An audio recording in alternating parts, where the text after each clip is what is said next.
baga wala gar Amiin. galma kana keessatti moo adda taasaa ture bine yeroo tokko yaadattu raajiin gaafa dubbanne moo jetti jiraneera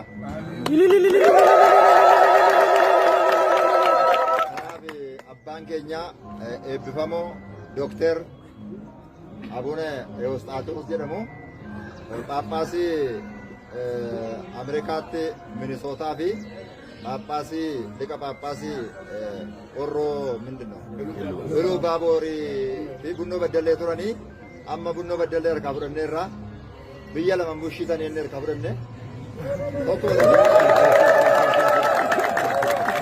isaan nuu kennanii narraa fudhatan ijoollee koo walii hirree bushinaa jiranii isaanumatu nu waamanii biyya tokko moo harkaa fuudhaa ani immoo tokkoon bulchaa jiranii isaanii abbaa keenya abbaa guddaa abbaa kabaja guddaa qabnuuf ulfina guddaa qabnuuf nama aarsaa kana kaffaluu keessatti lubbuu isaanii kennuudhaan aarsaa kaffalan keessaa abbaa tokkodha.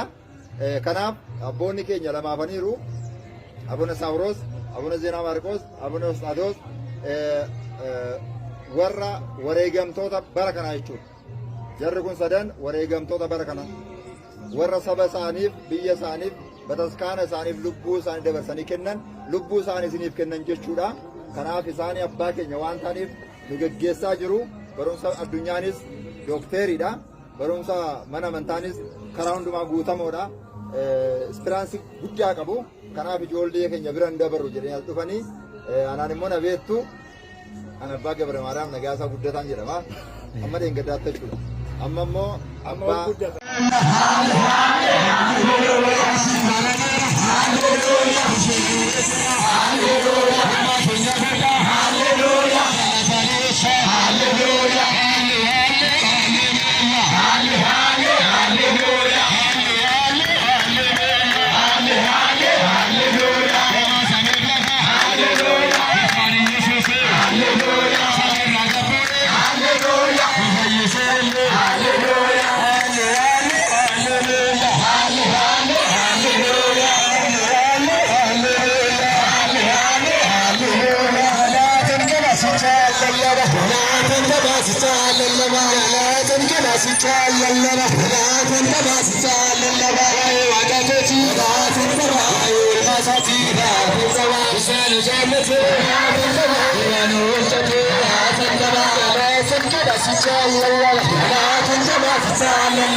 ittiin qaana'uu gochaa sanaaniima guutuu kannaa godhee Iyesuus jedhama.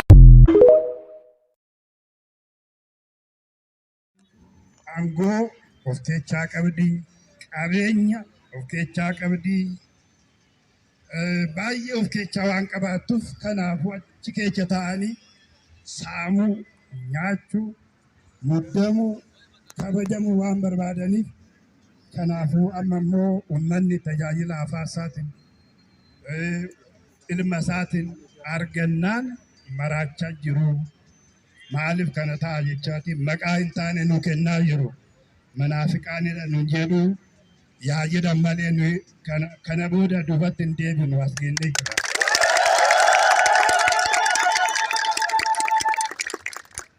Isaan waggaa addaan wal lolanii waggaa addaan facaaman booda immoo walitti deebi'anii taraaraman. Nuyi bataksaan hin facaafnu warri muddame kana recognition yookaan nu fudhadhaati wajjin haa hojjennu jennee gaafannaan hin ta'u isaan fudhachuun nurra jiru waan jedhaniif kanaafuu isaan qabannee galla malee isaan fudhachuu baattan nuyi itti fufna malee ittiin deebinu isaan jenna.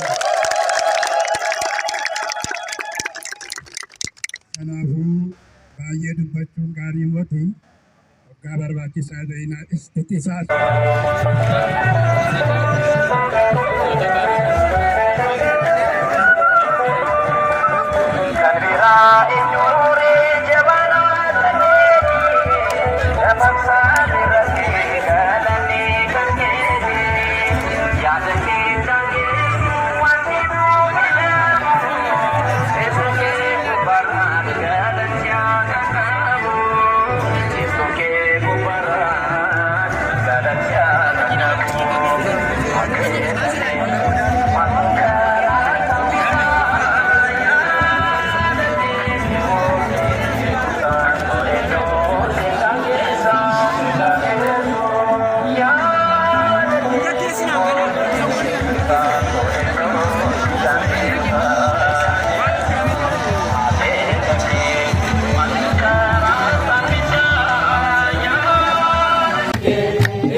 Hello.